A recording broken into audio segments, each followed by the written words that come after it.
Bonsoir à tous, bienvenue dans ce Soir Info. On est ensemble jusqu'à 23h30 sur CNews. La France au ralenti comme ces millions d'automobilistes bloqués dans les bouchons encore ce soir en région parisienne, mais aussi dans plusieurs capitales régionales. On sera en direct sur les routes d'Île-de-France dans un instant. La galère devrait continuer demain. La grève contre la réforme des retraites est reconduite dans les transports. À la SNCF, 2 TGV sur 10, des liaisons TER assurées par des bus et puis un vol intérieur sur 4 supprimés chez Air France. Les syndicats maintiennent la pression sur le gouvernement. Eh ben, une fois de plus, les cheminots, ils n'ont pas baissé les bras et ils ont voté la reconduction de la grève. C'est une chose pour demain. L'autre titre de l'actualité de ce lundi, c'est Jean-Luc Mélenchon condamné à 3 mois de prison avec sursis pour rébellion et provocation lors de la perquisition au siège de son mouvement. Le chef de la France insoumise crie au complot politique. Même ou qu'on ne m'aime pas, tout le monde comprend que c'est une comédie judiciaire pour me flétrir. Ça va permettre toute la journée de rappeler, et blablabli, et blablabla, les perquisitions, on oublie d'ailleurs pourquoi. Voilà, je pense que c'est organisé pour me donner un coup. Et on va débattre de cette double actualité avec mes invités éditorialistes et politique. Mais d'abord, un journal complet, le premier journal de Soir Info avec Patrice Boisfer. Bonsoir Patrice. Bonsoir Thomas, bonsoir à tous. Je suis convaincu que le statu quo n'est pas tenable. Les mots ce soir de Jean-Paul Delevoye après sa rencontre aujourd'hui avec les partenaires sociaux. C'est l'heure des ultimes arbitrages entre le gouvernement et les syndicats en ce 5e jour de mobilisation contre la réforme. La concertation va se poursuivre en 2020, annonce le haut commissaire aux retraites. Écoutez-le. La concertation devait se terminer début décembre. C'est l'objet de la multilatérale qui s'est tenue ce jour. Ensuite, des discussions avec les secteurs professionnels impactés par la réforme et qui se sont tenues avec chacun des ministres concernés. Ces concertations se poursuivent et se poursuivront jusque le début d'année prochaine.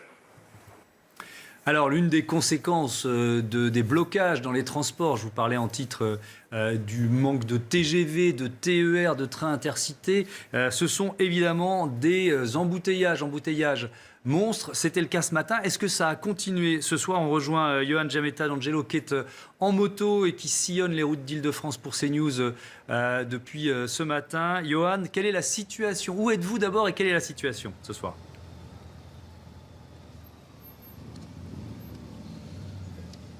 Alors là, on se trouve du côté de la porte d'Asnières, donc du côté du 17e arrondissement de Paris. Et il faut dire que au niveau des portes pour accéder à la capitale, eh bien, c'est extrêmement compliqué de circuler. Le trafic est extrêmement congestionné et donc il faut vraiment s'armer de patience pour pouvoir rentrer dans la capitale ou alors pour en sortir, comme c'est le cas ici à la porte d'Asnières.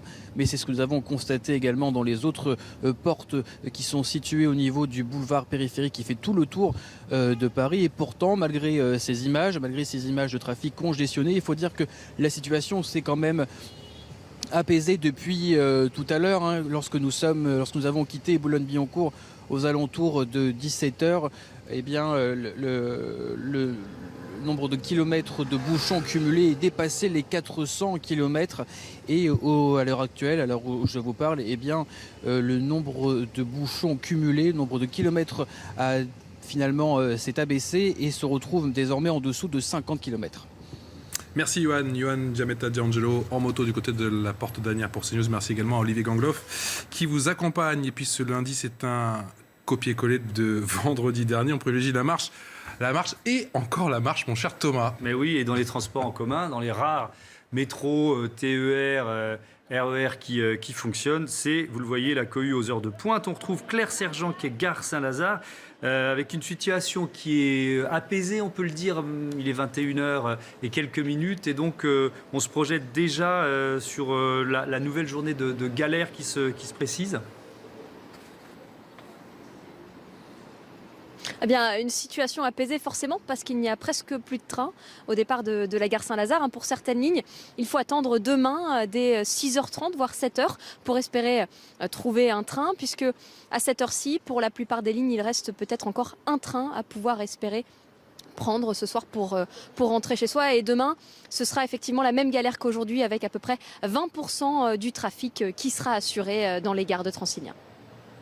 On imagine que rentrer chez soi ce soir, cela relève du véritable parcours du combattant, hein, Claire.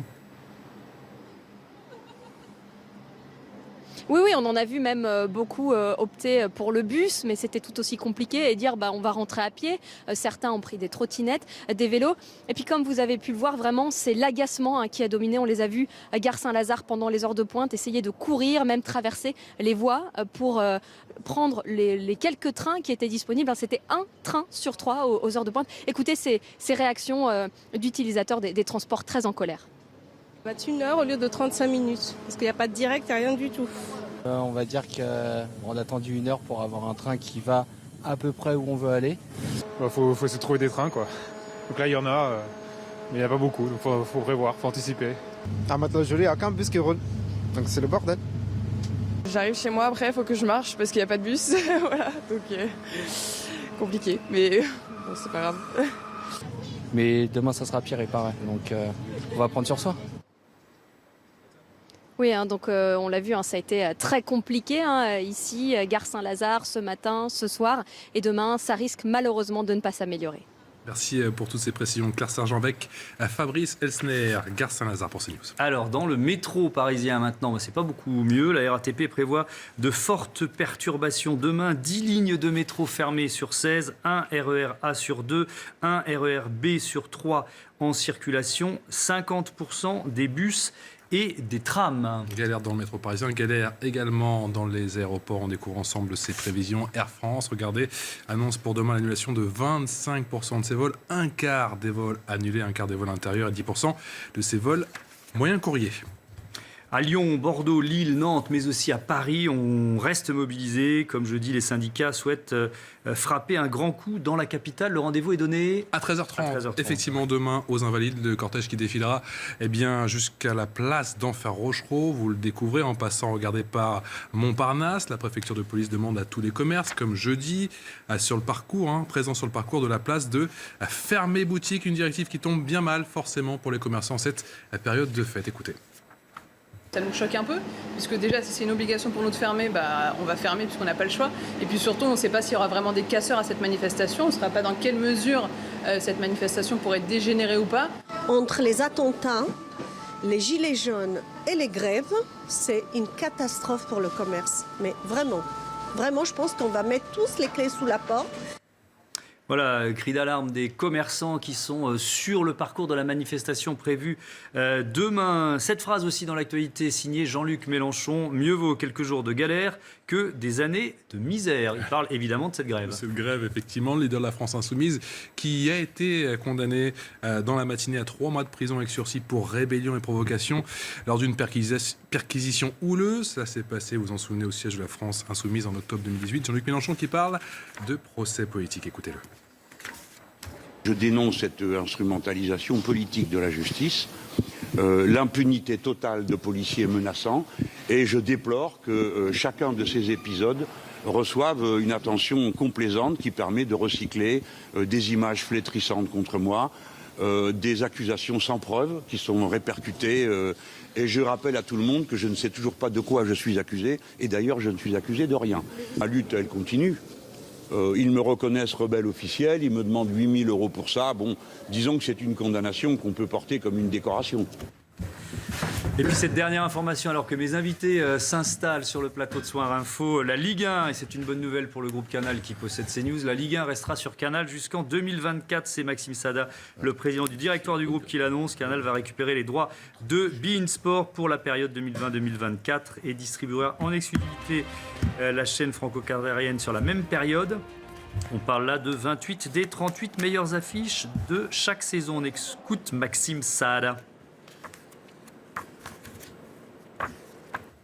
Alors, on l'écoutera plus tard, c'est pas grave, il est prévu dans un autre journal, vous imaginez bien, il faut qu'on diffuse le son du président du directoire du groupe Canal. C'est la moindre des choses. Non mais c'est une bonne nouvelle pour le groupe, donc on voulait la donner. Bonjour à toutes et à tous, j'accueille Isabelle Floren, bonjour, vous êtes porte-parole du groupe Modem à l'Assemblée nationale. Patrick Menucci, bonsoir, conseiller municipal socialiste de Marseille.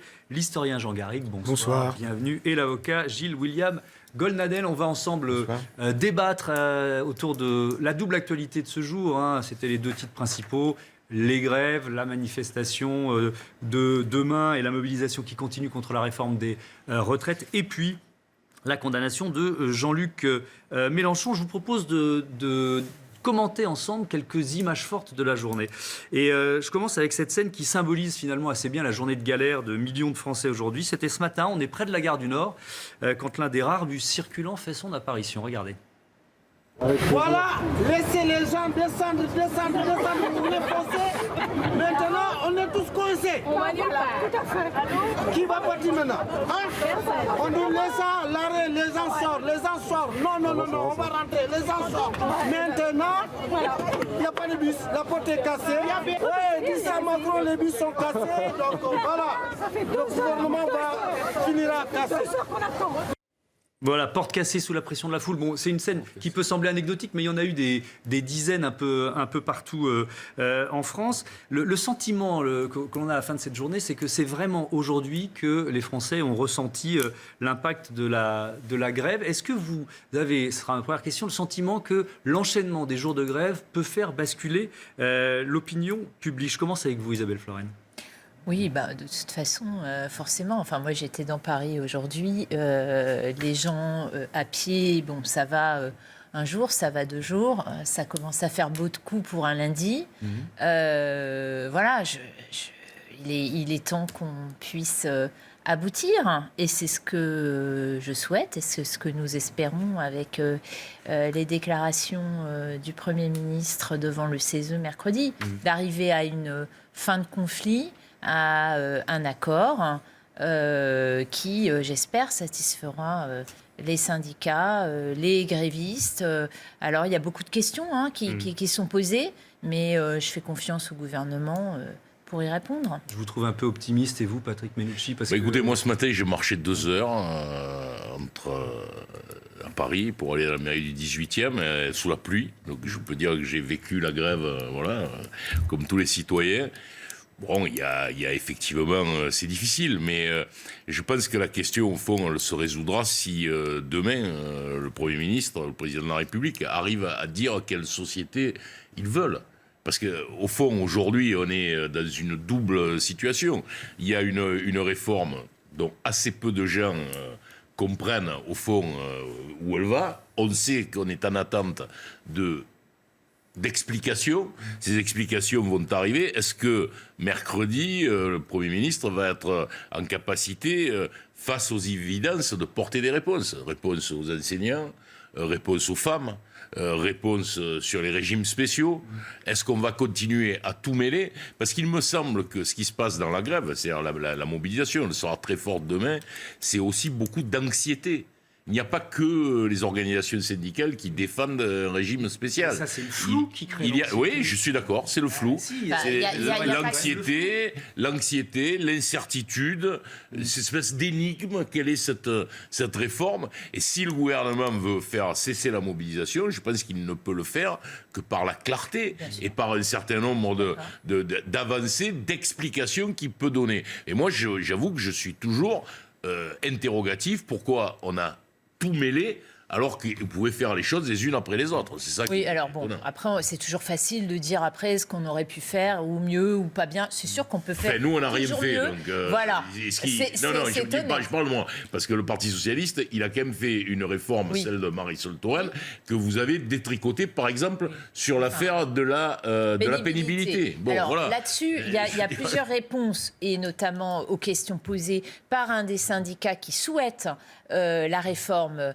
du système et qui soutient la mise en place d'un régime universel par points. Je parle de la CFDT. Il y a 3 questions qui sont posées par la CFDT et auxquelles, il me semble, il faut répondre. Il y a la question de la pénibilité et de revenir sur un certain nombre de critères et l'élargissement de cette pénibilité à l'ensemble des salariés, pas qu'aux salariés du privé, mais aussi aux salariés du public. Il y a la question du paritarisme, c'est-à-dire du fonctionnement du système géré par les syndicats, et ça c'est une question importante qui est demandée par notamment la CFDT. Et ensuite, il y a la question de savoir vers quel système on va. Est-ce qu'on va vers une réforme du système universel, et c'est ce qu'on souhaite, ou est-ce que par ailleurs, on réforme financièrement. Là, il faut lever les ambiguïtés. Je pense que le gouvernement a intérêt à être clair en disant jusqu'en 2025, vers quoi on s'engage? Vers un système plus juste. En tout cas, c'est ce que nous souhaitons et c'est ce que souhaite le groupe du MoDem. Gilles William, et puis je vous donne la parole juste après. Il me semblait, Thomas Hugues, que vous demandiez combien de temps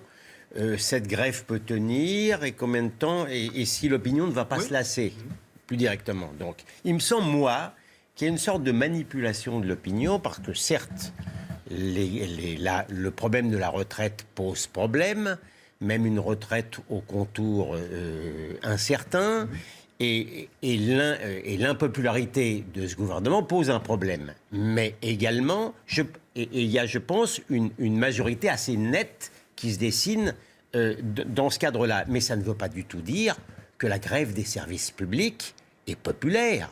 Il m'étonnerait beaucoup, même si nous sommes un peuple habitué aux faits totalement exceptionnels dans une société démocratique, qu'un transport public ne puisse pas prévoir un service minimum pour ses usagers payants.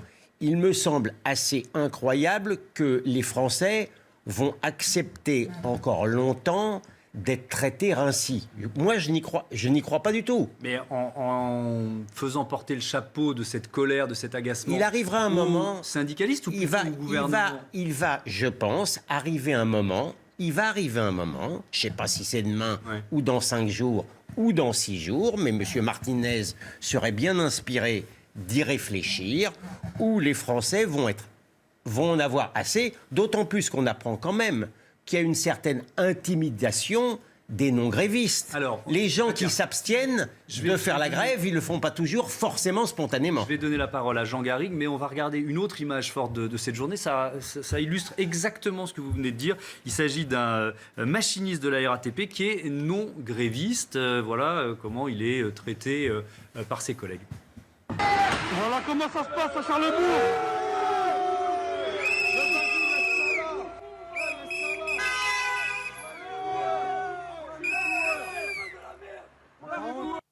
T'as pas honte? T'as pas honte? Voilà comment ça se passe à Charlebourg.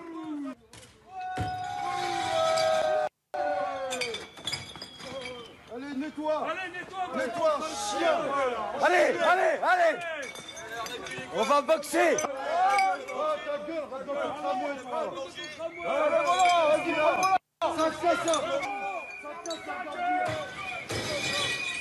ça casse,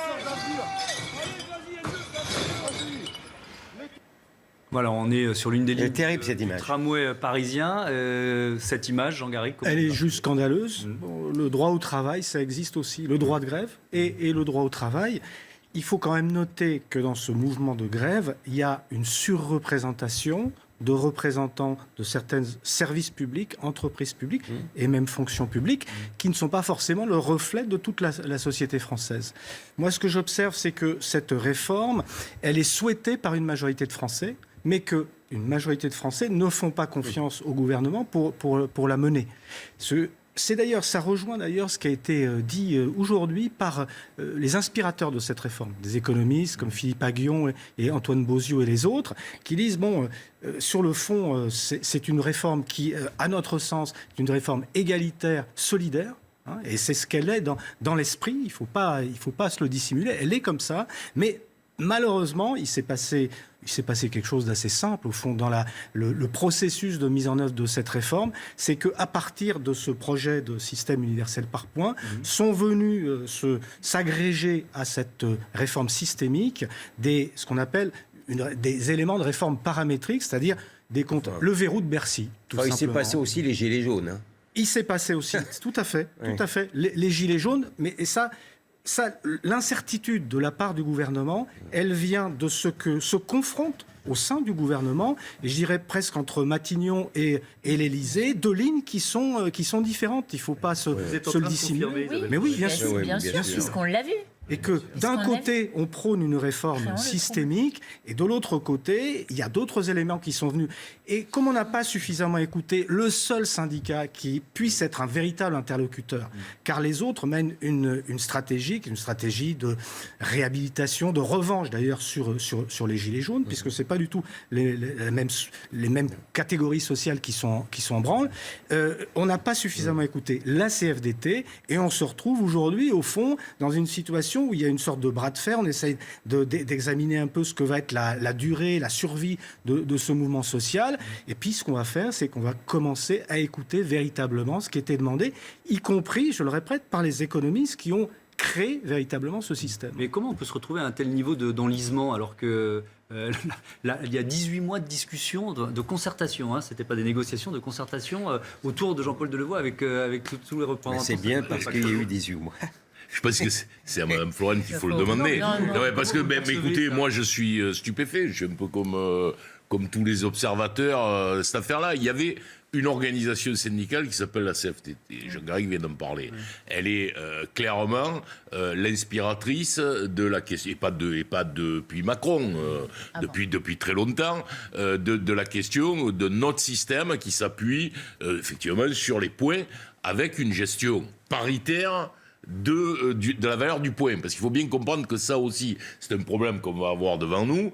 Est-ce que c'est, et ça peut être une interrogation, je ne sais pas si les Français l'ont, mais elle va venir, est-ce que c'est l'Assemblée nationale et le gouvernement qui vont décider de la valeur du point en fonction de la politique économique du pays? Non, mais c'est une interrogation.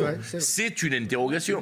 Donc il y avait ça fait partie des multiples. Voilà, exactement. Non, mais il y avait une organisation syndicale sur laquelle, et pas n'importe laquelle, la première du pays, sur laquelle on pouvait s'appuyer. Bon, on décide de parler d'un tas de choses. Par exemple, les régimes spéciaux.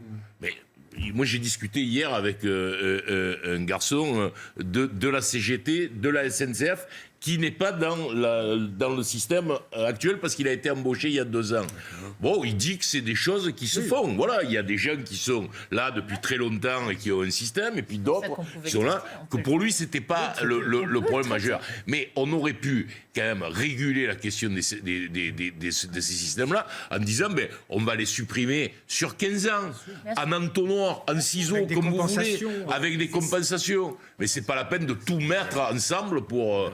Voilà. C'est peut-être qui sait ce que le Premier ministre va annoncer. Mais je ne l'ai pas eu au téléphone, mais je n'en doute pas.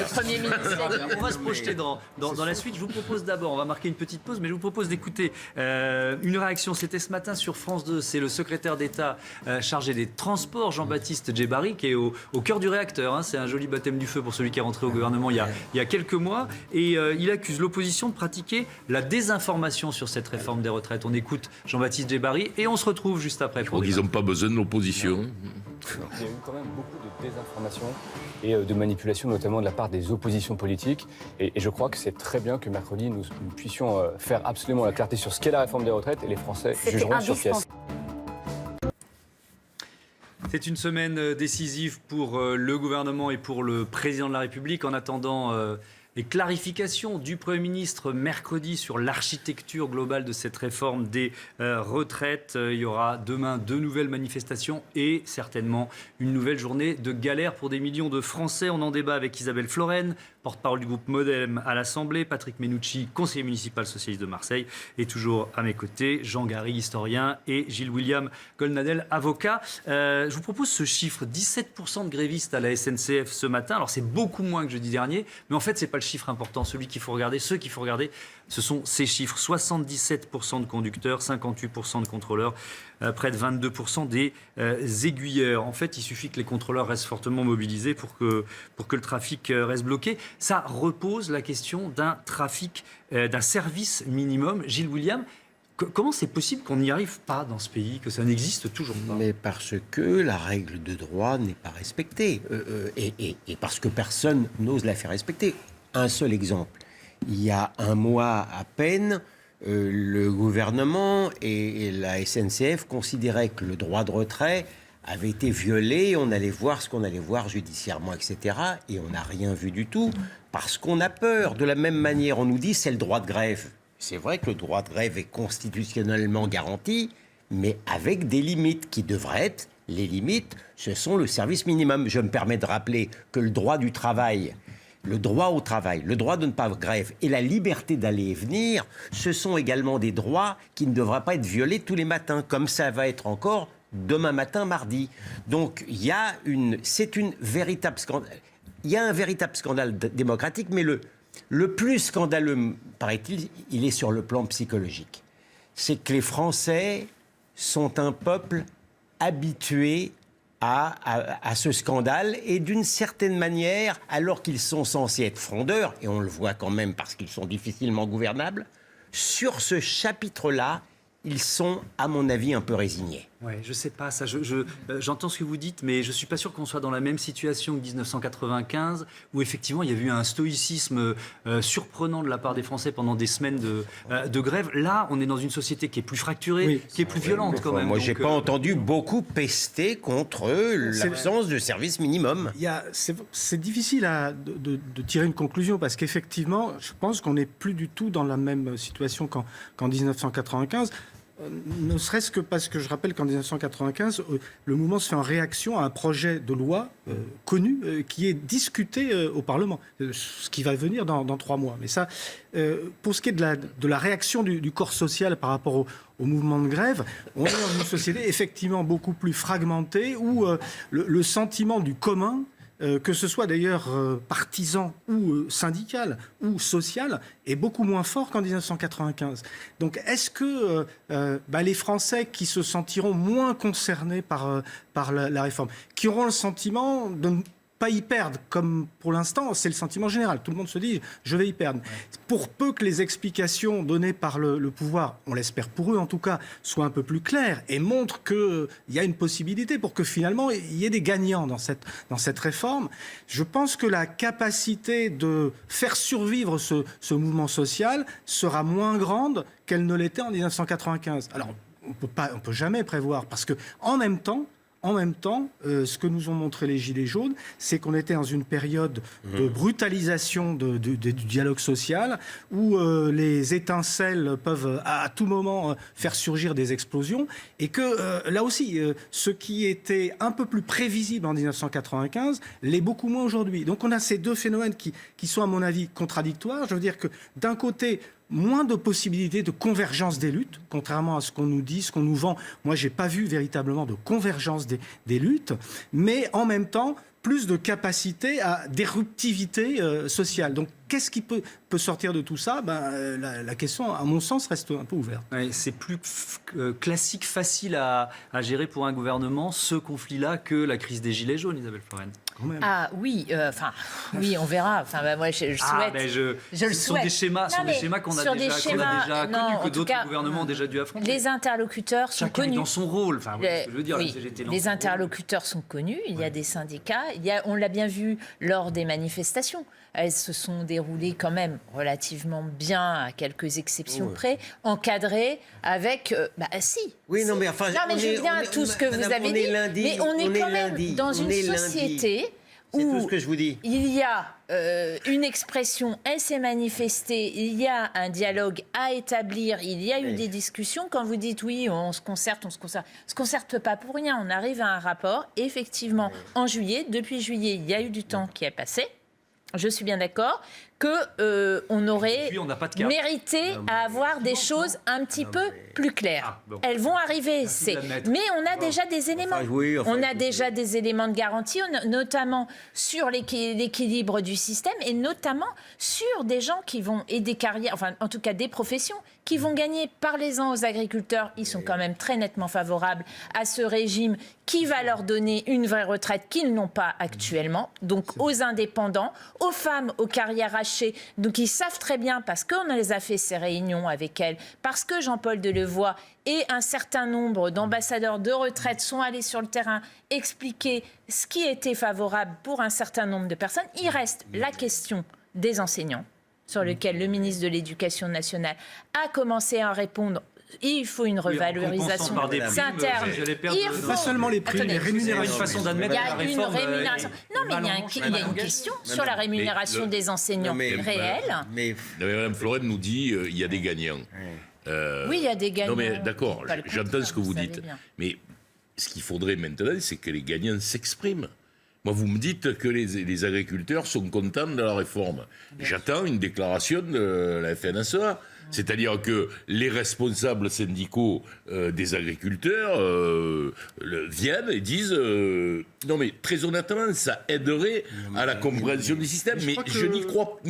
Non mais attendez. Je n'ai pas je n'ai pas entendu quelque chose de très précis. Donc pourquoi parce qu'il y a un flou. Parce que les vous le reconnaissez projets vous-même. seront connus mercredi. Voilà, mais c'est pas normal que les projets soient connus mercredi. Enfin, je veux dire, c'est quand même incroyable qu'on soit dans une situation comme ça. Le gouvernement savait, le 5 décembre, ça fait combien, M. Garrigue 2 mois et demi.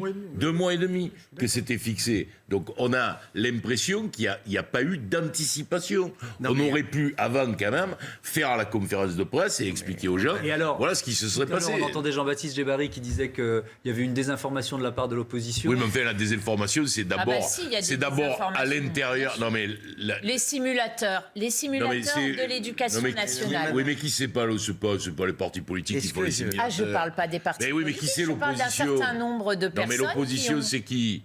Quand Djebbari parle de l'opposition, il parle des partis. Donc il n'y a pas de désinformation. Il y en a eu beaucoup. Non, mais ce que nous savons, c'est que votre majorité, par exemple, sur les retraites, sur les gens qui ont eu des métiers difficiles, vous avez modifié les critères. Il y avait un critère sur le bruit.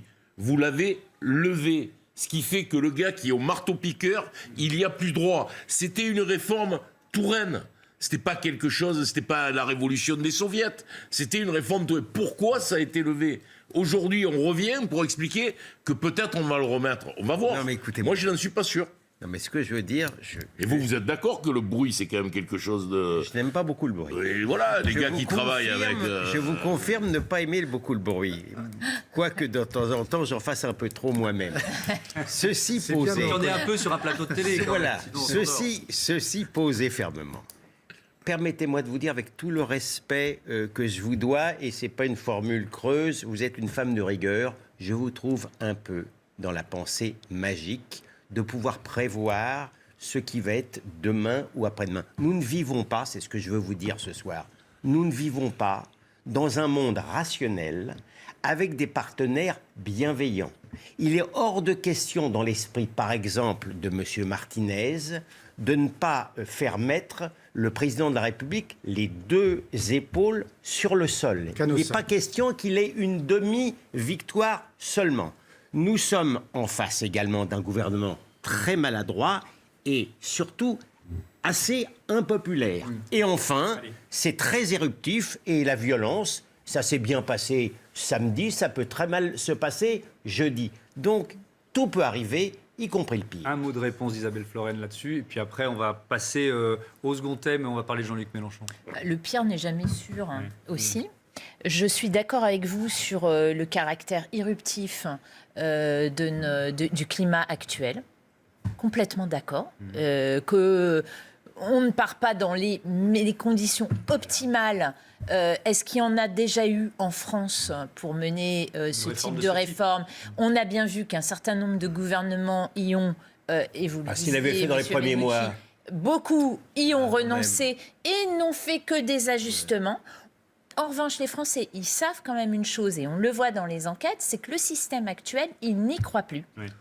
Ils savent qu'il est à bout de souffle. L'avenir de la réforme en général. Parlez-en aux jeunes. Parlez-en aux jeunes. Ouais. Les jeunes, ils vous disent quoi? Moi, je ne sais pas où je vais. Et ceux qui ont changé de carrière, qui ont cotisé dans différentes caisses, quel labyrinthe est notre système actuel, à bout de souffle, et qu'il faut revoir. Et ça, les Français, ils sont aussi inquiets du système actuel. Donc voilà, maintenant...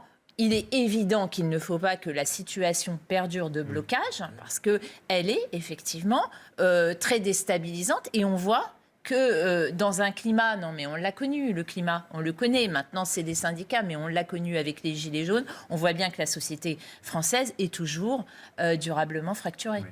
Et la question que se posent nos téléspectateurs, c'est qui sera en grève demain? Quels secteurs seront concernés? C'est ce que Guillemette Allard nous dit tout de suite. Bonsoir Guillemette, on vous écoute. Bonsoir Thomas. Eh bien, tout d'abord, évidemment, Les cheminots, le mouvement sera très suivi à la SNCF. Même chose côté RATP, les métros circuleront très peu. Dans le ciel, le trafic sera également perturbé. Air France a déjà annoncé l'annulation de plusieurs vols. Des perturbations aussi dans le monde de la culture. Plusieurs musées à Paris risquent d'être partiellement fermés.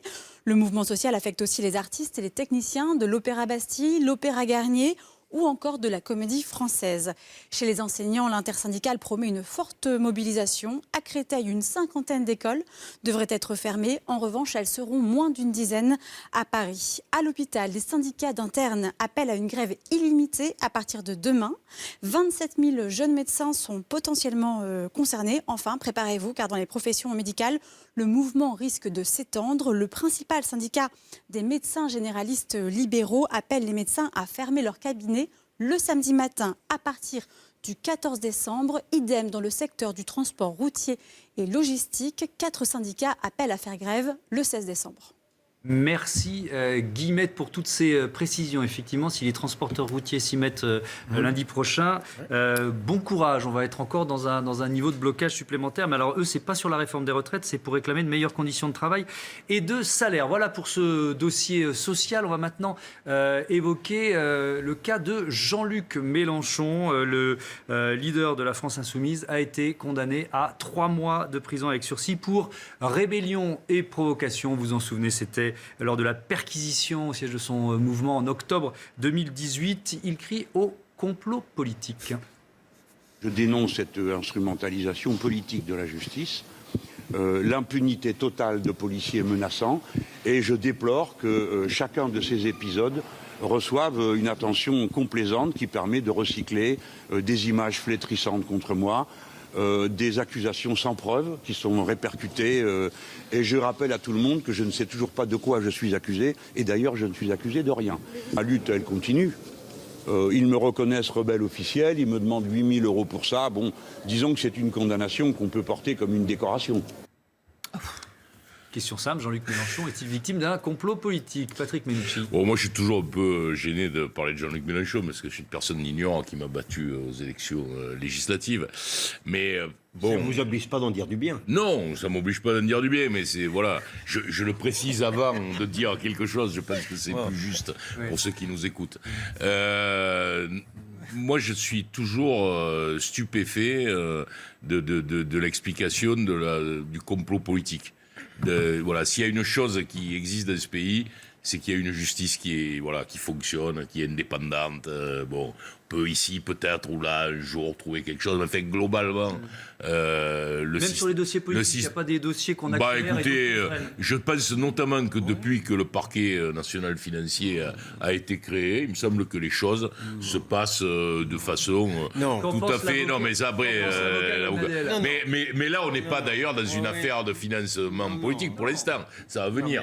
Mais pour l'instant, on n'y est pas encore. Mais ce que dit Mélenchon sur le complot politique, c'est une attitude politicienne. C'est-à-dire que quand on dit qu'on va porter comme une décoration une condamnation, je crois qu'on ne rend pas service à la société. Je crois que quand il y a une condamnation, et si on l'accepte, voilà, on dit je l'accepte, j'ai fait une erreur, je l'accepte. Jean-Luc Mélenchon sait très bien qu'il a fait une erreur, puisqu'il parle lui-même d'images flétrissantes. Je pense qu'il parle de cette image où on le voit crier « La République c'est moi » avec Bernard Pignerol derrière lui et quelques autres.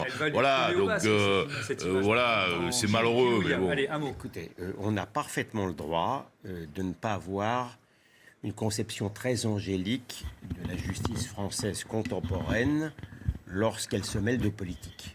Et l'affaire Fillon a laissé et laissera des traces en matière de sévérité exceptionnelle du parquet financier qu'il ne m'a pas été donné de voir ailleurs. Ceci posé, s'il y a vraiment un parti et un homme qui sont mal placés pour donner des leçons, c'est M. Mélenchon et la France Insoumise. Il y a 2 jours encore, il rendait un hommage appuyé à des gens du syndicat de la magistrature qui sont les mieux placés en principe justement pour faire des interventions politiques funestes. Et par ailleurs, cette affaire ridicule n'a rien à voir avec les délits financiers. La France entière sait exactement, oui, même si c'est sur un fond de délits financiers sur lequel je ne veux rien savoir, mais la France entière a vu la pantalonnade à laquelle s'est livré M. Mélenchon, indiquant qu'il incarnait à lui seul la République, alors qu'en principe, il veut être le représentant des 100 grades, et il aura beaucoup de mal à passer pour une victime avec sa petite condamnation avec sursis, ni à brandir une déclaration. Mais c'est vrai que cette grève, c'est une vraie opportunité politique pour Jean-Luc Mélenchon. Donc cette condamnation, elle ne Oui, pas au meilleur moment. Je ne suis pas tellement sûr, parce que pas comme ça, depuis le début, depuis le mouvement des Gilets jaunes, on a vu comment Jean-Luc Mélenchon courait après les mouvements sociaux qui lui échappent. Le mouvement des Gilets jaunes lui a échappé. C'est encore le cas. Aujourd'hui, on voit plutôt la CGT en première ligne, éventuellement les autres syndicats, Sudrail, l'UNSA, mais on voit beaucoup moins Jean-Luc Mélenchon, si ce n'est essayer désespérément de rattraper un mouvement qu'il dépasse. Non, je pense que moi, je serais presque encore plus sévère, parce que je pense qu'il rajoute de la gravité à la gravité. Très grave était cette image de voir un élu de la République d'abord revendiquer être lui-même la République, ce qui est totalement contradictoire avec l'histoire des Républicains, et puis surtout s'opposer aux forces de l'ordre et à la justice de ce pays. Encore plus grave, ou plutôt deuxième stade de la gravité, est de le voir se présenter comme une victime, après un jugement qui d'ailleurs est un jugement a minima, puisqu'il risquait beaucoup plus que la peine qui lui a été infligée, et remettre en cause là aussi l'intégrité de la justice française. Alors c'est vrai que, moi, j'ai beaucoup travaillé sur les scandales politiques, etc. C'est vrai que dans une période donnée, un pouvoir donné a tendance à accélérer éventuellement les procédures qui touchent des adversaires politiques. On peut considérer que ça a pu exister sous tous les régimes. Mais de là à remettre en cause ce principe, quand vous êtes dans une société comme la nôtre, où précisément on est dans une société totalement éruptive, où le respect des pouvoirs, la légitimité des pouvoirs est en permanence remise en question. Ça tombe bien, ils souhaitent l'éruption. Mais c'est bien ce que je dis, c'est un apprenti sorcier. Et franchement, là, de plus en plus, je trouve qu'il se met en marge de ce qu'on pourrait appeler le débat public traditionnel, avec des prises de position. Il a un discours étrange, quand même. Qui font de lui que... Moi, je disais toujours, il est entre Victor Hugo et Beppe Grillo. Aujourd'hui, il est vraiment du côté de Beppe Grillo. Ce discours sur le complot politique, il est un peu battu en brèche par la mise en examen de François Bayrou il y a 48 heures dans l'enquête sur les détournements de fonds publics, dans l'enquête sur les assistants d'eurodéputés Modem. On va passer au cas Bayrou, et comme vous êtes porte-parole du Modem, ça va être intéressant de vous entendre. Sur LFI, simplement, je pense qu'il faut quand même dire qu'est-ce que c'est la conséquence de cette affaire-là.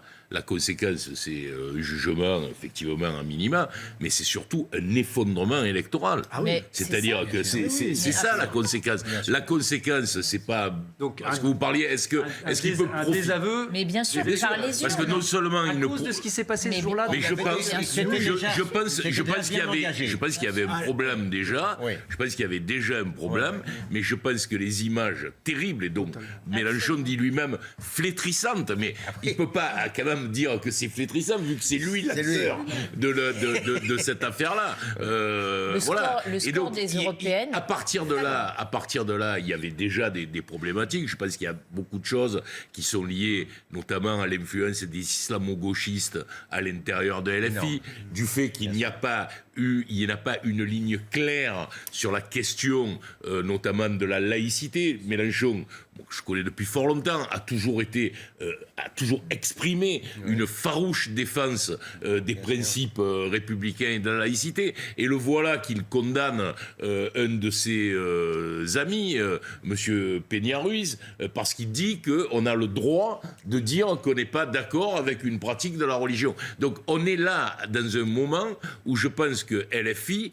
a existé grâce à Jean-Luc Mélenchon, mais peut aussi disparaître à cause de Jean-Luc Mélenchon. Le temps file, il nous reste 2-3 minutes, et je voudrais qu'on parle de la mise en examen de François Bayrou, et de cette phrase qui, moi, m'a quand même surprise dans sa bouche. Il nie les faits qui lui sont reprochés, très bien, et il relativise, il dit « Tout le monde était mis en examen à peu près dans la vie politique. Tout le monde est mis en examen ou à peu près dans la vie politique française. » Venant de lui, ce tous pourri, franchement, j'ai du mal à comprendre, Isabelle Floret. Ça va pas être facile. Une mise en examen n'est pas un aveu de... Je sais bien, mais... Ça ne veut pas dire tous pourris. Il se présente, François Bayrou, Enfin, il avait le verbe haut. Oui, il y a encore quelques mois, il avait le verbe haut. C'est son combat, il était sévère. Là, je rappelle qu'une mise en examen, ça n'entache pas la présomption d'accord. d'innocence, que les preuves, et il l'a redit par la voix de son avocat vendredi, qu'il apportera toutes les preuves que cette mise en examen, et en tout cas que l'enquête est infondée sur ce qui concerne les griefs des juges. Moi, ce que je constate, c'est que 2 ans et demi d'enquête, encore d'enquête, on arrive enfin, entre guillemets, à avoir une décision pour un certain nombre de personnes de notre parti. C'est quand même très long. J'entendais ce que disait M. Godnadel et je respecte bien entendu la justice de notre pays. Ce que je constate quand même, c'est qu'elle est très lente. Ça lui a coûté sa place. Elle n'est pas lente, elle est pas évidemment, oui, c'est arrivé quand même. C'est sorti en juin. Donc la présence au gouvernement d'un ministre politique, de quelqu'un qui a une expérience politique, dans un gouvernement qui en manque. Et un pilier pour Emmanuel Macron. Alors, ce qui est gênant, c'est qu'il a la dent plus dure pour les autres que pour lui-même. C'était quelqu'un qui jouait un peu les Savonarola il y a encore 2 ans. Attendons de voir les conclusions. Vous êtes avocat, vous le savez très bien. Non, mais vous savez, alors vraiment des mises en examen qu'ont terminé par des relax. Alors, Voilà, et donc on verra. Le tout, c'est d'avoir un bon avocat. Je ne vous le fais pas dire. Ce que dira la justice, et moi j'ai toute confiance en les dirigeants et en l'équipe dirigeante de notre parti. En tout cas, ça montre que la justice, elle peut condamner Mélenchon à 3 mois avec sursis et puis mettre en examen les principaux soutiens du président de la République. C'est bien la preuve que la justice française, elle est quand même... Il y a eu des perquisitions pas qu'il n'y a pas des problèmes. Comme il y en a eu chez LFI. Jean-Luc Mélenchon. Et François Bayrou n'est pas apparu devant les caméras pour se plaindre à cette époque. François Bayrou, c'est quand même pas le cœur du réacteur, si je peux me permettre. Du pouvoir, vous voulez dire. Du pouvoir. Donc, en ce qui concerne... C'est quand même un soutien sérieux. Un conseiller très proche, quand même. Très proche. Non. Oui, mais enfin... Si. Il a été je n'ai pas écouté, pour dire la chose. Je n'ai pas vous trouvé... avez quelque chose à dire, vous ne le dites pas. Non, je n'ai pas trouvé Dame Justice extrêmement sévère, extrêmement rapide à l'égard, par exemple, de M. Ferrand. Ça s'est passé en 2 temps et certainement pas à cause du parquet. Eh ben, on va terminer là-dessus. Merci à tous les 4. Gilles, on m'a demandé de parler. Et Patrick, vous avez peur du silence, en fait. Ouais, je crains. Vous craignez le silence. Vous n'avez pas le bruit, mais vous craignez le silence. Vous restez avec moi. On va continuer de débattre avec un représentant du syndicat Force ouvrière, la Fédération FO Cheminots, et puis le président de la CPME, les petites et moyennes entreprises en Ile-de-France. Ce sera juste après un rappel des titres avec Patrice Boisfer. A tout de suite sur CNews. Merci. Merci. La situation sur les routes, il est plus de 22 heures. Heureusement, ça s'est calmé. Même en région parisienne, on retrouve Johan Giametta d'Angelo qui était avec Olivier Gangloff en cette fin d'après-midi. Près de 450 km de bouchons cumulés ce lundi soir en Ile-de-France. C'est l'une des conséquences du mouvement social qui secoue le pays et en particulier la région parisienne. Une congestion du trafic routier liée à cette contestation de la réforme des retraites, mais aussi à ce sommet pour la paix en Ukraine au cœur de Paris avec des tronçons du boulevard périphérique qui ont été bloqués pour laisser circuler les dirigeants russes et allemands. Résultat, un trafic chaotique, en particulier du côté des portes de Paris. Et pourtant, selon la direction des routes d'Île-de-France, la circulation était à nouveau fluide dès le milieu de soirée. Merci Johan et merci à Olivier Gangloff. Être dans les bouchons et laisser passer la délégation ukrainienne, je pense que ça a dû provoquer quelques colères. Gilles William, vous y étiez pas, vous ça va, vous n'avez pas trop galéré aujourd'hui ? Ah si, ce matin, si. Ah bah oui. Combien d'heures pour aller travailler ? C'est la phrase du jour. T'as mis combien de temps pour aller bosser ? Je me suis levé, évidemment, dès Potron-Minet. J'ai mis de 2 heures pour rejoindre le coin espéré. Donc, je pestais contre les grévistes, vous pouvez imaginer, puisque ma nature n'est pas spécialement masochiste. Philippe Herbeck, vos oreilles ont sifflé aujourd'hui ? Beaucoup de gens qui vous en veulent, quoi. Non, mais je pense qu'il ne faut pas inverser les responsabilités. Aujourd'hui, il y a un gouvernement qui est sourd aux revendications des Français, porté par les organisations syndicales. Et si aujourd'hui, des personnes sont responsables de cette situation de blocage. C'est bien le gouvernement qui s'entête avec une réforme que les Français ne veulent pas. Donc écoutez, on sait qu'une grève, ça a un impact, essentiellement dans les transports. Mais à un moment, faire valoir son contre-pouvoir, c'est aussi amener quelques nuisances. Et c'est ce rapport de force qui pèse aujourd'hui sur l'exécutif. Ben non. Je suis désolé. Dans un pays démocratique digne de ce nom, il devrait y avoir un service public minimum. Le jeu perverse et qui est accepté, je le reconnais, par une grande partie de la population, il faut qu'on soit embêté parce que sinon ça ne marche pas. Moi, personnellement, je ne veux pas le jouer et je vous dis que la France a cette triste spécificité d'avoir un service public sans service minimum. Bon, on va continuer d'en débattre. On a du temps devant nous. Je croyais que Nicolas Sarkozy en avait fait un. Oui, il nous a un peu fait croire. Il nous l'a un peu fait croire parce que vraiment. Il s'en est vanté indûment, mais pour être tout à fait honnête vis-à-vis de mon interlocuteur, il fallait prévoir aussi un minimum quand même de gens qui travaillaient. Quand il y a trop de grévistes, le système Sarkozy ne marche pas. Mais pour me donner un petit peu raison, il y a aussi un peu d'intimidation des non-grévistes. Alors, on l'a vu avec une image assez choquante sur une des lignes du tramway parisien. Tout à l'heure, on reverra peut-être ces images. Je vais vous donner la parole dans un instant. Mais d'abord, on va à la gare Saint-Lazare avec Claire Sergent pour savoir quelles sont les prévisions de trafic pour demain. Merci Claire et avec vous Fabrice Elsner d'être sur le pont encore pour Soir Info. Ah oui, eh bien écoutez, au moment où je vous parle, il n'y a plus qu'un seul train qui est prévu au départ de la gare Saint-Lazare, alors qu'en temps normal, eh bien, il y a des trains qui circulent régulièrement jusqu'à presque 1h du matin. Et là, il faudra attendre demain matin 6h30 pour les premiers trains, car demain, le trafic ne va pas s'améliorer sur toute la France. Seuls 20% des TGV vont être assurés. C'est pareil pour les Transiliens et pour les TER, ce sera 3 sur 10 et la majorité d'entre eux, eh bien, les circuits seront assurés par bus. Merci beaucoup. On voit effectivement ces prévisions de trafic à la SNCF. Donc là, il n'y a plus personne à la gare, que les choses soient claires, avec un seul train de prévu. Oui, effectivement, là, la gare s'est complètement vidée. On est très loin des images qu'on a pu voir tout à l'heure, un peu impressionnantes, de cette foule de monde, de certains qui passaient par les voies, qui escaladaient ces voies pour pouvoir rentrer dans un train, pour courir, pour prendre les quelques trains qui étaient prévus. C'était un train sur 3 en heure de pointe, mais là, on est en dehors des heures de pointe qui sont terminées à 19h, donc il n'y a presque plus de train, juste un seul qui va partir à 22h30. Merci Claire, merci à Fabrice Elsner qui vous accompagne. Bernard Cohen-Haddad, les petites et moyennes entreprises, elles souffrent évidemment économiquement d'une journée comme celle-là. Vous pouvez l'évaluer, tiens, déjà, pour commencer. Thomas, c'est pas une seule journée quand même, là. C'est pas une journée comme celle-là. Oui, ça fait 12 mois. Ça fait 12 mois que ça dure. Non, ça fait 12 mois que ça dure. Vous reliez ça au... Écoutez, économiquement, il n'y a pas photo. On a des samedis qui sont jaunes mais blancs pour nos comptes. On a des dimanches où on a des problématiques de manifestation. On a, comment dirais-je, une grève de RATP au mois de septembre. On a maintenant, depuis 5 jours, effectivement, un certain nombre de perturbations. On est quand même à 10 jours, 8 jours des fêtes. Il y a un vrai problème. Il y a un vrai problème. Et la difficulté pour nous, si vous voulez, c'est de vous donner des chiffres précis. Parce que tout simplement, on sait ce que ça coûte à l'économie. Une journée de grève, c'est 0,1 à 0,3% du PIB. C'est-à-dire de 200 à 400 millions d'euros. Mais je ne peux pas vous dire pour les boîtes combien ça coûte. Surtout les plus petites d'entre elles, parce que c'est très atomisé. En revanche, on voit qu'on a des entrepreneurs, ça peut être aussi des indépendants, ça peut être des avocats, ça peut être tout simplement des kinésithérapeutes, ça peut être tous ceux qui sont des artisans, qui ont des fins de mois difficiles et qui demandent à leur banque des autorisations de découvert. Ça, c'est sûr. Qu'est-ce que vous attendez d'un syndicat comme Force ouvrière dans un contexte comme celui-là ? Moi, j'attends pas uniquement... J'aimerais que vous puissiez dialoguer. Oui, mais on dialogue. Nous, on appelle déjà au dialogue.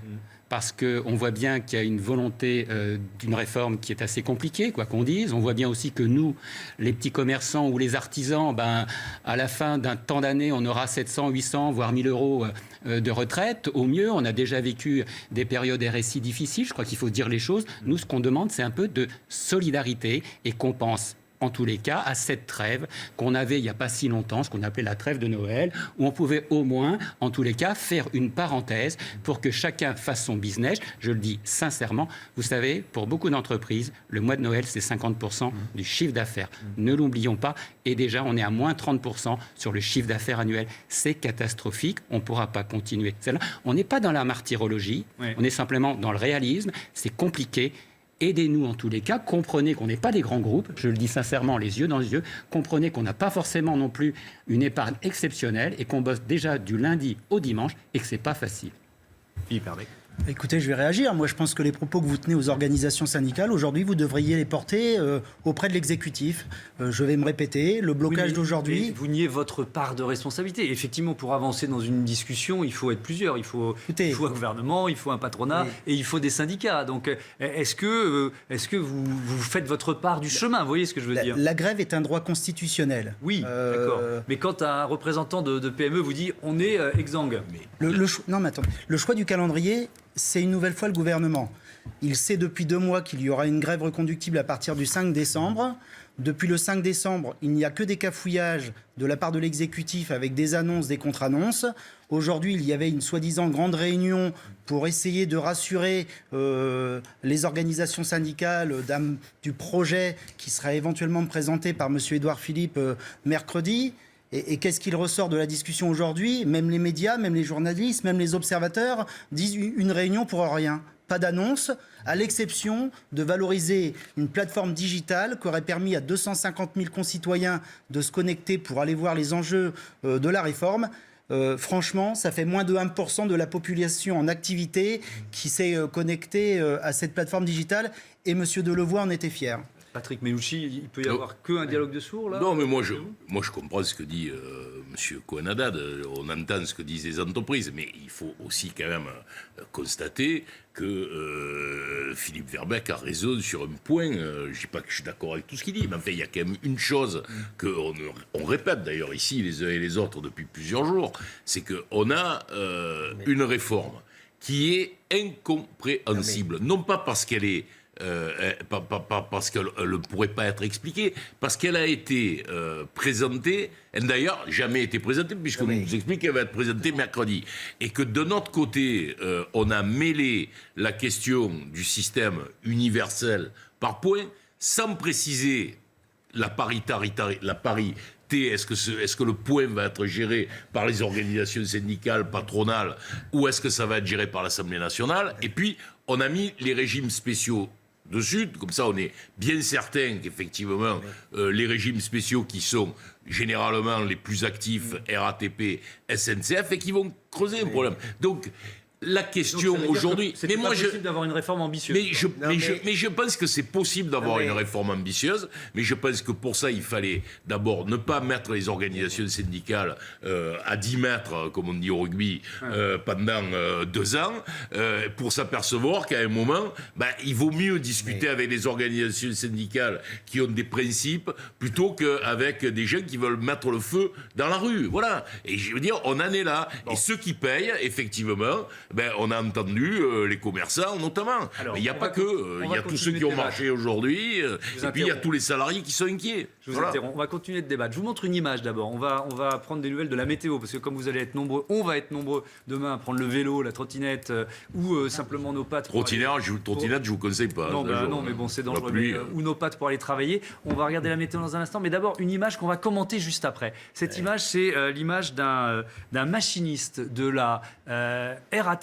Ça se passe sur une ligne de tramway à Paris. Regardez, on la verra en entier tout à l'heure, mais voilà l'ambiance. Je vous laisse juste regarder quelques secondes de l'ambiance. Il essaye de déblayer le chemin pour pouvoir travailler. Il est non gréviste et il se fait insulter. On va commenter cette image dans un instant, mais d'abord la météo, le temps qu'il fera demain. À tout de suite. Et on continue de débattre autour de la réforme des retraites et ce mouvement de contestation qui continue demain, manifestation à Paris notamment, et grève qui continue dans les transports. Toujours à mes côtés, Philippe Herbeck, qui est secrétaire général de la Fédération FO Cheminots, Bernard Cohen-Haddad, président de la CPME Île-de-France, la Confédération des petites et moyennes entreprises, Patrick Menucci, conseiller municipal socialiste de Marseille, et Gilles William Golnadel, l'avocat et essayiste. On va revoir cette image que je vous ai proposée juste avant la pub, cette image qui a choqué beaucoup de monde et qui a beaucoup circulé sur les réseaux sociaux. C'est en tout début de journée sur une ligne du tramway à Paris.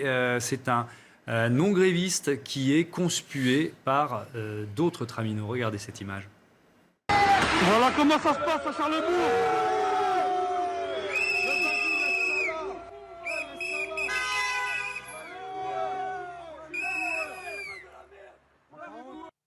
T'as pas honte? T'as pas honte? Voilà comment ça se passe à Charlesbourg.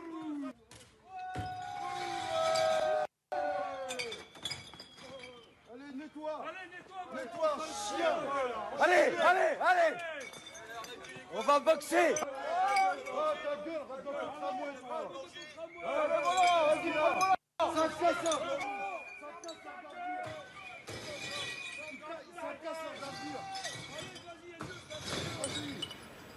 Il y a eu aussi 7 des 25 centres-bus de la RATP qui ont été bloqués ce matin. Il a fallu parfois envoyer les forces de l'ordre pour déloger les manifestants, et ça n'a pas permis le blocage de ces centres, de ces dépôts à la RATP de respecter les prévisions sur le trafic avec un bus sur 2 qui était prévu dans la capitale. On va commenter ces images. Philippe Herbeck, alors vous n'êtes pas à la RATP, vous êtes à FO Cheminots. Ça vous inspire quoi de voir ce qui s'est passé ce matin ? Mais écoutez, les organisations syndicales, elles utilisent l'outil. L'outil, c'est l'appel à la grève. Alors avant d'arriver à la grève, c'est la négociation. Là, le gouvernement a fait le choix de la concertation, comme il l'avait fait auparavant sur les ordonnances Macron, comme ils l'ont fait également sur la réforme du ferroviaire en 2018. C'est-à-dire qu'on reçoit les organisations syndicales, mais on ne propose pas le projet. Il y a un faux débat. Et on vous présentera une copie à l'issue de celle-ci. Alors j'attends la réponse à la question sur les images qu'on voit. Mais écoutez, nous on n'appelle pas à ce genre de situation. Il y a la grève, les manifestations, les grévistes, convaincre avec des revendications sans aller jusqu'à ces actes-là. Donc je ne dis pas que je les condamne, mais je pense qu'aussi il y a un agacement. Pourquoi vous ne les condamnez pas ? Je ne les condamne pas parce que je pense que certains gouvernements, à force d'être sourds et à ne pas vouloir écouter les revendications portées par les organisations syndicales qui sont des représentants du personnel, on en arrive à ça. Les Gilets jaunes en 2018, on a aussi connu malheureusement des dégradations. Au début, le mouvement était très pacifique, mais il s'est dégradé par le fait de ne pas être écouté. Non mais c'est pas de la violence gratuite là. On voit bien, c'est une image je trouve assez pathétique, c'est un non-gréviste qui a, de la même manière que vous avez le droit de faire grève, lui, il a le droit de ne pas faire grève. Et il est empêché par des grévistes, et ça permet, si vous voulez, parce que ces images, elles sortent pas du néant, ça permet de relativiser aussi le nombre de grévistes et de la spontanéité d'un mouvement, parce que je suis certain qu'il y a plein de garçons moins courageux que celui-là, qui justement ne veulent pas aller au travail pour ne pas justement encourir l'insulte de jaune ou bien justement ce type de violence. C'est quand même important parce que votre droit de grève, cher monsieur, il est constitutionnel, mais même dans la Constitution, il est gravé qu'il est limité. C'est pour ça que je me permets de vous rappeler que la liberté d'aller et venir, c'est un droit tout aussi sacro-saint que votre droit à vous, et la liberté du travail, c'est un droit toujours aussi sacré que votre droit à vous. Et quand j'entends Patrick Menucci, que j'aime bien, me dire que, bah oui, mais c'est à cause du gouvernement, ce gouvernement, moi, je ne l'aime pas. Mais il n'y avait quand même pas une fatigue. Il a été d'une maladresse insigne, ce gouvernement. Vous ne l'aimez pas, mais vous le défendez sacrément, je trouve. Moi, je pense que là, ce ne sont pas des images de violence. Ah bon ? Moi, je pense que la réforme des retraites... C'est d'intimidation. Non. Exactement, c'est de l'intimidation. Donc ça, c'est normal dans une... Non, je vous ai dit que c'était pas pleinement cautionné. Par contre... Mais c'est pas condamné. Moi, je pense qu'aujourd'hui, la violence, ça va être de faire plonger des millions de futurs retraités avec une réforme qui va abaisser les pensions ou au détriment qui fera travailler les concitoyens français plus longtemps. Vous avez une conception à géométrie variable de la violence, vous, hein? Oui, écoutez, on a le droit de pas être d'accord sur le plateau, c'est tout à fait l'intérêt d'un débat. Nous, aujourd'hui, on condamne l'orientation de ce gouvernement, et d'ailleurs, nous ne sommes pas les seuls. Et donc voilà, je pense qu'à un moment, M. Macron peut reconnaître qu'il a fait une erreur, et sur le calendrier, et sur la volonté de son régime de retraite. Vous avez raison, mais est-ce que ça méritait, et je m'adresse aussi à Patrick, est-ce que ça méritait de mettre la France à terre? Même s'ils ont été maladroits. D'abord sur les images. Bon. Vas-y. D'abord sur les images. Bon, c'est insupportable, effectivement, ce qui se passe. Mais on dit que c'est des grévistes de la RATP. Mais moi, les images ne me disent pas que c'est des grévistes de la RATP. Je ne sais rien. Je vois des gens qui mettent des... Non, mais peut-être. Peut-être. Il faut être prudent. Non, mais il faut être prudent. Même le syndicaliste, il n'a pas osé ton argument. Il ne sait pas plus que moi. En plus, il est de la SNCF. Patrick, ça mais aussi, c'est vrai que ce sont des Parisiens qui... Non, mais moi, je ne défends pas ça. Mais je veux juste dire une chose. C'est que tout à l'heure, on a montré le nombre de conducteurs. Alors, c'est la SNCF, c'est pas la RATP, qui sont en grève. On est à 80%. On peut revoir ce chiffre. 77% des conducteurs, 50% la vraie 21% des aiguilleurs. Je précise et je vous laisse... La vraie mesure de la vraie mesure de la grève, elle est là, elle n'est pas là. C'est-à-dire, c'est pas cet acte-là qui fait qu'on en est dans la situation où on est. Si on est dans la situation où on est, c'est parce qu'il y a très massivement les conducteurs de train de la SNCF qui se sont mis en grève et qu'il y a très massivement les conducteurs de métro et de bus qui se sont mis en grève. Alors, après... Dans toutes les grèves, il peut y avoir des éléments. Moi, j'aime pas ça. Ça suffit pour paralyser un pays. Je condamne. Mais non, mais je veux dire, ne faisons pas d'une affaire où il y a certainement de l'intimidation la raison de ce qui est en train de se passer. Ce qui est en train de se passer, c'est qu'il y a une incompréhension sur le type de société que nous propose le président de la République. Et la question, c'est mercredi, quand Édouard Philippe va parler, va-t-il réussir à rassurer ceux qui sont inquiets sur la question des enseignants, sur la question des femmes, sur les régimes spéciaux, dont je répète qu'on peut en finir avec les régimes spéciaux si on prend le temps, sur 15 ans, en entonnoir, en ciseaux, de la façon dont on veut, les choses peuvent se régler. Mais tout vouloir mettre en même temps, et surtout une réforme que les gens ne comprennent pas, eh bien voilà, on est dans cette situation-là. Et je pense que c'est un défaut terrible, non pas de concertation, mais de négociation. Il n'y a pas eu de négociation. Et de méthode. Voilà, de méthode. Bernard Cohen-Haddad, qu'est-ce que vous attendez, vous, du Premier ministre Édouard Philippe, mercredi ? Vous savez, moi, ce que j'attends beaucoup, c'est qu'on donne un peu la parole aux corps intermédiaires. Je le dis sans polémique. On voit qu'il y a des scènes de violence, mais il fallait le voir tout à l'heure aussi sur le périphérique. Dès qu'il y a un embouteillage, tout le monde exacerbe un petit peu, tout le monde veut passer. Dans le métro, il y a aussi une volonté d'en découdre parce qu'on n'a pas pu rentrer dans la rame, dans les peu de rames qu'il y a. On voit qu'on est dans une atmosphère un peu électrique, il faut quand même le reconnaître, il faut le dire. Et ce qu'on a besoin, et c'est pour ça que je le dis, et sans polémique, moi je suis vous savez, moi, je ne suis pas un grand universitaire, je ne suis pas un grand avocat, je ne suis pas un élu, je suis quelqu'un de la base, quoi, il faut le reconnaître. Et votre métier, c'est... Moi, je suis courtier en assurance, donc quartier politique de la ville. C'est très honorable. Oui, mais je suis quelqu'un qui est proche du terrain. Je suis le terrain, tous les jours, je vois des gens qui ne terminent pas les fins de mois, d'autres qui ont des moyens plus importants. Tout ça, c'est ce qui... On a besoin de dialoguer, on a besoin aussi d'essayer de comprendre ce qui se passe, et puis on a besoin peut-être, enfin, de poser les armes. On ne refait pas tout le temps le troisième tour des présidentielles, il faut quand même le dire aussi, il y en a marre de ça. Je crois que, moi je le dis en tant que citoyen, là c'est pas ma casquette de petit patron, on a besoin de travailler. Jusqu'à présent, il y avait une ambiance pro-TPE, PME qui était là, et puis tout d'un coup, il faut quand même le reconnaître, on a une sorte de volcan social qui arrive, et ceux qui en payent, c'est toujours les plus fragiles. Et pour moi, les plus fragiles, je suis désolé, ce que j'appelle le lumpen patronat. C'est-à-dire, bah oui, il faut quand même qu'on se dise les choses. C'est-à-dire les petites gens dont nous sommes partis, qui sont sous la classe moyenne, et qui sont là, qui n'ont pas le choix, il faut qu'ils bossent, parce que de toute façon, leur retraite, ce ne sera pas grand-chose. Donc aujourd'hui, moi, ce que j'attends, c'est du dialogue, c'est de l'écoute de toutes les parties en cause, et puis surtout qu'on fasse une réforme de retraite, parce que c'est vrai qu'on a besoin d'une réforme équitable. Moi, je vis... Sur la réforme des retraites, des commerçants, parce que c'est peut en parler, intéressant d'avoir justement. un commerçant et se dire, il faut quand même bien comprendre. Moi, ce que j'entends, c'est 1 euro. Alors, c'est ce qu'on Payé, dit. 1 euro payé. Donc 1 euro payé, vous allez le retrouver. Mais pour que les commerçants aient une retraite décente, il va falloir qu'ils cotisent plus. Parce que la question aujourd'hui, c'est pourquoi les commerçants ont souvent des retraites faibles. C'est parce que la cotisation qui est donnée n'est pas à la hauteur de la cotisation des salariés, dans laquelle ils cotisent eux-mêmes et leur employeur cotise. Donc tout ça, il faut quand même le mettre en œuvre. Quand on dit il y aura une retraite minimum 1 000 euros, moi je préférerais d'ailleurs qu'on donne un pourcentage du SMIC, je ne sais pas, 85%, 90%, ça serait plus clair sur l'évolution. Mais il faut préciser, parce qu'il y a le petit astérix en bas de la page, quand vous écoutez, on vous dit, pour les gens qui ont travaillé et qui ont tous les trimestres, enfin, ça ne s'appellera plus les trimestres, je ne sais pas comment on appellera ça.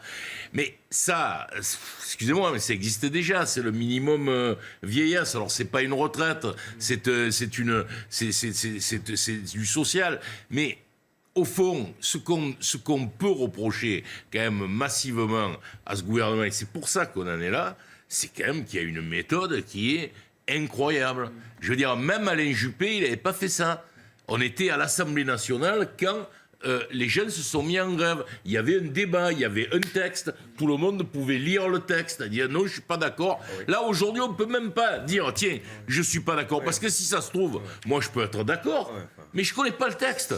Ça prouve que quoi Non, mais qu'il arrive, personne connaît. enfin aussi, l'argument il est réversible. Ça veut dire que quoi qu'il arrive, on fait grève. C'est pas rassurant, ça veut dire qu'on est peut-être parti pour des semaines et des mois Non, mais vous êtes quand même d'accord que c'est mieux de décider si on fait grève ou pas grève sur la base d'un texte. Il ne pouvait pas s'y prendre plus mal. Si tu veux dire ça, il n'y a pas de doute. Je vais reprendre la main 3 secondes. Celui qui était et qui est toujours à la manœuvre, c'est Jean-Paul Delevoye, qui est maintenant haut commissaire à la réforme des retraites. Et donc, vous y avez fait référence tout à l'heure, Philippe Herbeck. Il y avait effectivement une 23e séance de concertation aujourd'hui. À l'issue de cette séance, écoutez ce qu'a dit Jean-Paul Delevoye. Il dit que ça va continuer jusqu'à l'année prochaine. On s'y perd un peu.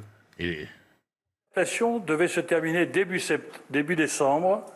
C'est l'objet de la multilatérale qui s'est tenue ce jour. Ensuite, des discussions avec les secteurs professionnels impactés par la réforme et qui se sont tenues avec chacun des ministres concernés.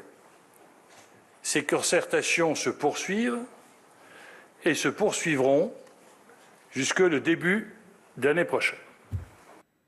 Alors là, j'avoue que je suis perdu. Ah ouais. C'est-à-dire que ça continue de se concerter. Mais ça s'aggrave.